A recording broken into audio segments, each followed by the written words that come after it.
From Southwest Florida, here they come. Mike Sr., Mike Jr., number one. Jeep specialists call them by name. Noble Auto Sales brings a weekly gain. Noble Auto Report, week by week, you know the score. Noble Auto Report, pre-owned car market news and more. Noble Auto Report, Mike Sr., Mike Jr., that's for sure.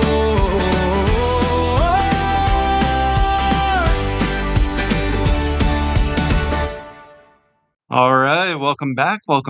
Episode 3 of the Noble Auto Report. Dad, we made it. Episode 3. How do you? I know, it's all good. 3 is a good number. They say it's the magic number. All we need is a little magic now and then. Now it has. It's been a busy week around here. We had a bunch of people drive away with cars over the past week. Things are heating up in Florida.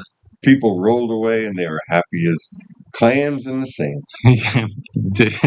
Yeah, we are Noble Auto Sales. This is the Noble Auto Report. My name is Mike Jr. I'm here with my dad, Mike Sr.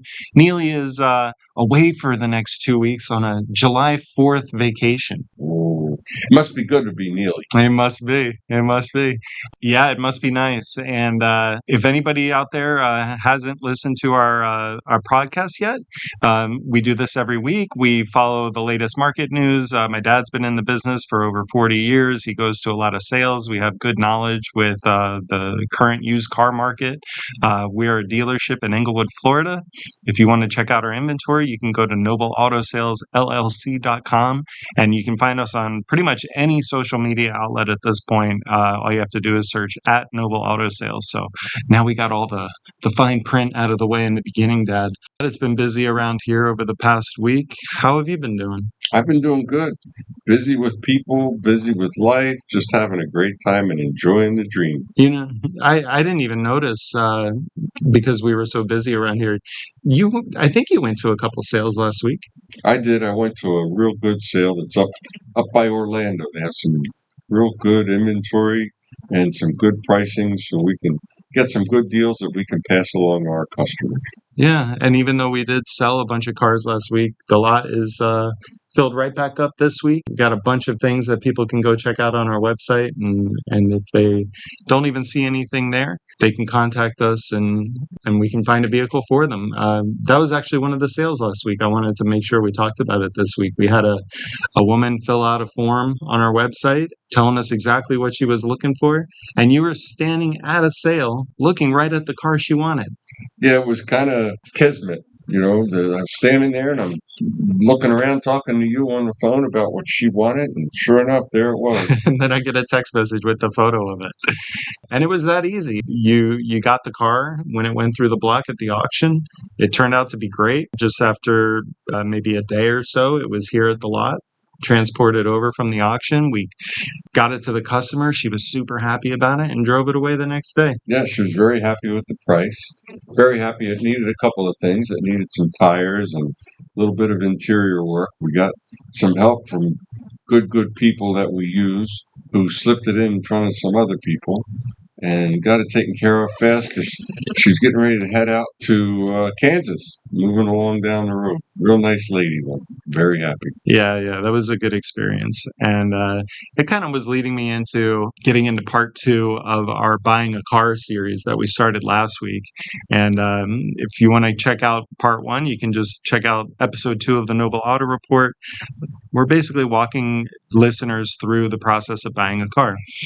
The next thing that we wanted to kind of talk about is the sticker price is just the entry fee. So like what you pay for just physically paying for the car at the lot, that's kind of just the beginning. Like if you're going through the motions of what you should be thinking about when you buy a car, you also have to take into account fuel economy, maybe potential maintenance costs on certain vehicles, the insurance costs, depending on where you live. Maybe a convertible is more expensive than, a minivan or something like that, or vice versa. And if you take out a loan, you have to think about interest. So the purchase price, you want to get the best deal possible, but when you're thinking about buying a car, you have to think about these extras on top of it.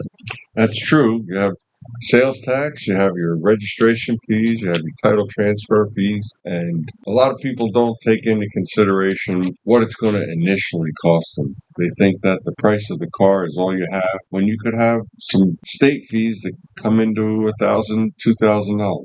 And one of the things that we kind of talk to people sometimes about is a cheap car might be cheap in the beginning, but it could actually end up costing you more in the long run, depending on what you buy.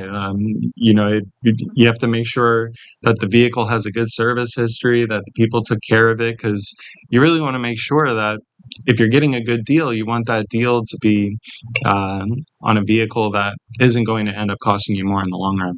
Well, that's true, and we buy only Florida cars with Florida history. That way you don't have to deal with other issues such as rust. And if you think about it, a car that's bought and driven in Florida, well, we don't have mountains down here, so the transmissions don't get as much wear and tear pulling up a hill. We don't have potholes, so you don't have the same wear and tear on suspension. We have a basically consistent temperature all year, which is good for a car. It's good for the oil. It just makes things a lot easier on the vehicle itself.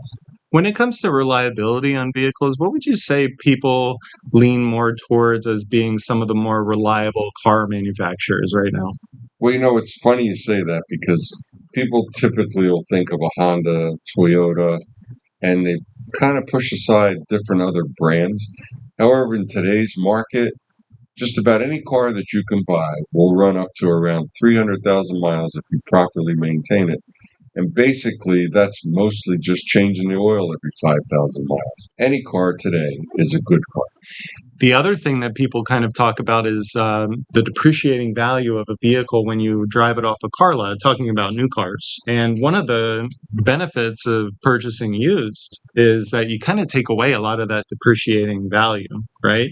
Even if the vehicle is 1 or 2 years old and you buy a used car, you don't have that. What do they say? It's like 30% or some 20% when it goes off the lot. It's a big piece of it, and it's just common sense as well.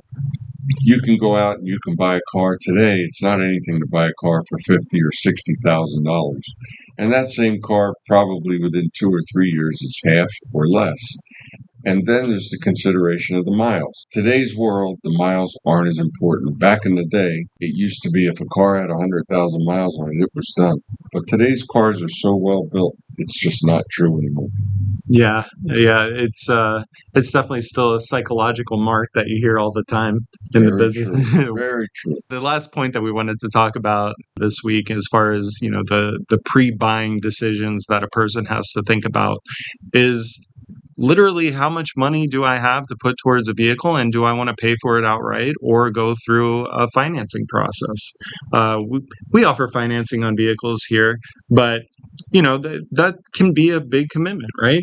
They range from what, 2 years, 3 years, all the way up to, I don't even know how high they go now, 6 years. Well, the biggest thing, well, you can even go further than that, but a big thing that we have the opportunity for financing. We can finance somebody with bad credit, good credit.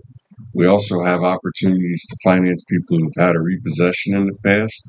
As long as you have verifiable income, as long as you can prove a residence, we can get you financed. 99% of the time, we can get it done. And it's not really just about, like, just going back, talking about the actual buyer's mental approach to buying. It's more than just, can I afford this payment, right? Because they should really think more about, yes, I need to be able to afford the payment, but all the other things that we talked about, right? Like maintenance costs and gas costs and insurance costs and all those things, they really have to come into play. So I don't really know like how much extra on top of a monthly payment a buyer should be thinking about, but it should be part of their decision-making process. Well, it's true. It's just that has a big variable because it's depending on the person, depending on how much they drive the vehicle. Yeah. If all they're going to do is get in the car and drive it back and forth to the grocery store, they're going to spend a lot less than the person who's driving it from Englewood to Tampa every day. Yeah. You're going to have a lot more wear and tear. You're going to go through tires. You're going to need an oil change more often. and it's different per person. So you almost have to sit down, and we'd be glad to sit down with you and try and help you figure it out. But the biggest part is going to be your maintenance fees, which really in Florida are much better than somewhere else. Okay, I'm really excited. We're going to come back next week with tips on what you should do when you first get to a lot after you've made a decision on the vehicle that you really want. So look forward to that. But now we're going to jump into some Jeep news. We got a couple pieces this week. The first, Dad, I think you're really going to enjoy this. I'm going to pull the agenda away from you so you don't see it. You can get it first ear listen. Okay. So out of Jeep headquarters this month, they came out with a Wranglers for Washington campaign. Have you heard about this? No, I haven't heard this. This is really good. So you know how the World Cup is going on. Absolutely. Before the World Cup, before Game 1 even happened. USA. Oh, sorry. No, it's good. We're super fans here. In fact, the round of 32 starts. They get into the tournament part of it. That starts for the USA team on July 1st at 8 p.m. They're playing Bosnia and Herzegovina. So that'll be a good game. Hopefully they take it home. And, round of 32, they just have to win, I think, 32, 16, 8, 4, 2, 5 games. And they win the World Cup. And that goes right into the Wranglers for Washington campaign that Jeep came out with, kind of almost as a joke before the World Cup started. They said, we are going to give away 100 free Jeep Wranglers. Oh, wow. The catch? You have to come to our website before the world, or by June 19th, I believe it was, June 12th or June 19th, and prove that your name is George Washington, legally. First and last name. And if you do, and the USA wins the entire World Cup, they're giving away 100 free Jeep Wranglers to the first 100 George Washingtons. Wow. What a great idea. A little prejudice, but great idea. Yeah, maybe we should do something that's like that here at the lot, in some sort of upcoming sports event or something like that.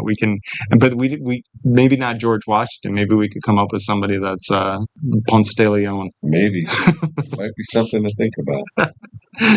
I thought you would like that. So, unfortunately, you didn't name me George Washington. No, and we don't have time to change your name because it's too late. Well, one of the articles that I was reading, it basically said, because the article came out before the deadline to enter it said you have to be real quick if you want to get to the courthouse because I'm sure some people probably changed their name. I'm sure they took a shot. Yeah.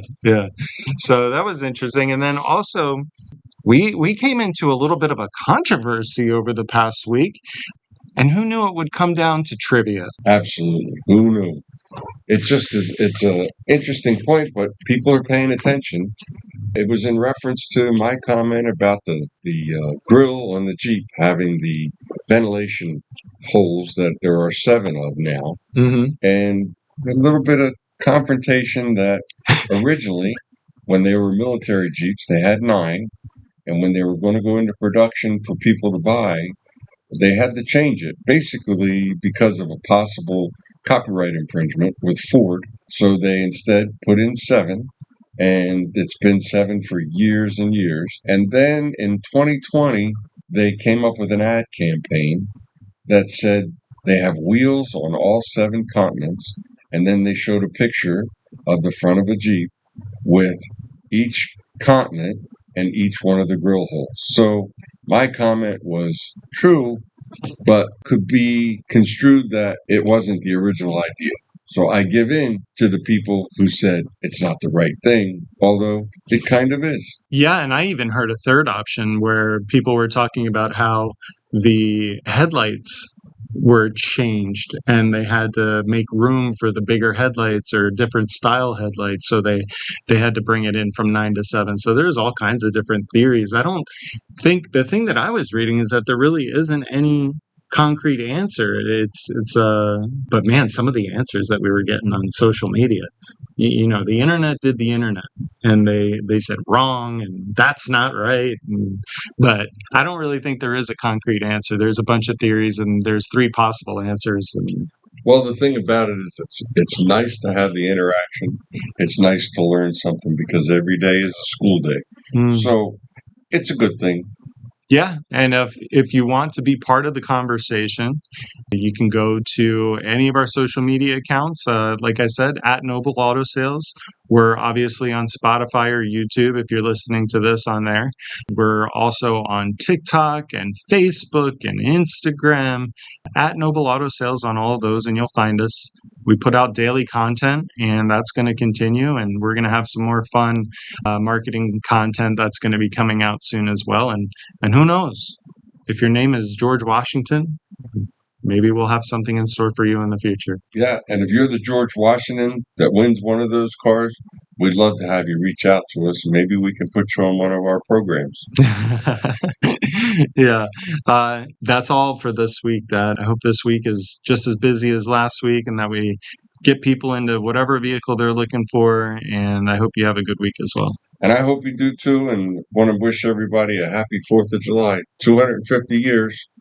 And we hope to be here for another 50 at least. Here's a trivia question for you because we didn't do one this week. And what do you call the 250th anniversary of the United States? Oh, that's easy.